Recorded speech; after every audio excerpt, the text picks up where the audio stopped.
First Alert Chief Meteorologist Brian Schofield. That's it, huh? You just want to check in with, that's it?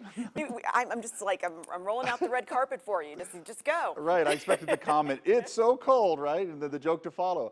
You know, it has been very chilly in the mornings, and we're expecting more cold air ahead. But also when you throw in that wind that we've been talking about, and that hasn't changed yet, that's going to make it even colder. So let's just take a look. Let's take a look. Carla's everyone's friend, so she just, sometimes she needs fewer words, right, just to get the message across. Look at this, 50s today. Yeah, if you've been out and about, this felt good to you today, because with the lack of wind, it wasn't as bitterly cold as it could easily get, and we're expecting that strong wind through tomorrow, and really for the start of the weekend too, and that's when the temperature will be even a little colder. So here's what we're expecting. Just going to throw down the wind right now.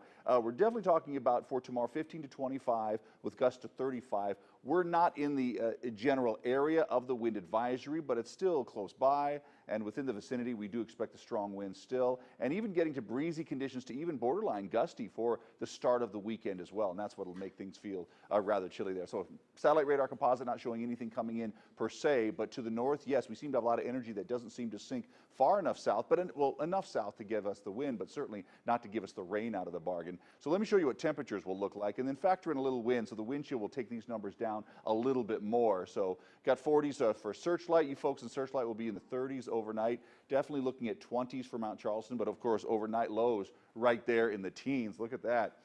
35 at Good Springs for overnight lows. So overnight lows in quite a few areas are going to be closer to freezing, but you folks in Pahrump have seen it even cooler the past couple of nights. So we've actually seen an uptick in the numbers for the next few, at least our forecast is throwing down that.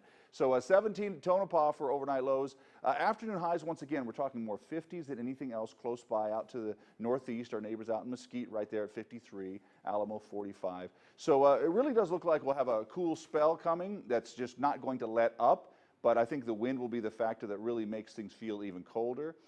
See some 40s tomorrow for afternoon highs, but look at those overnight lows, a little richer for tonight. So tonight will not be as cool as this morning, which was not necessarily as cool as the night before. You're seeing afternoon highs actually push up a little bit as we get a little more mild condition in here, but that wind, once again, with 30s for overnight lows, will make it feel even chillier. Thereafter, it looks like we might have a turn for the better, less wind, so fewer days with wind, and then definitely seeing the temperature stay about the same. A little bit below normal, still very chilly, and we'll keep in some of that cloud cover as well all throughout next week.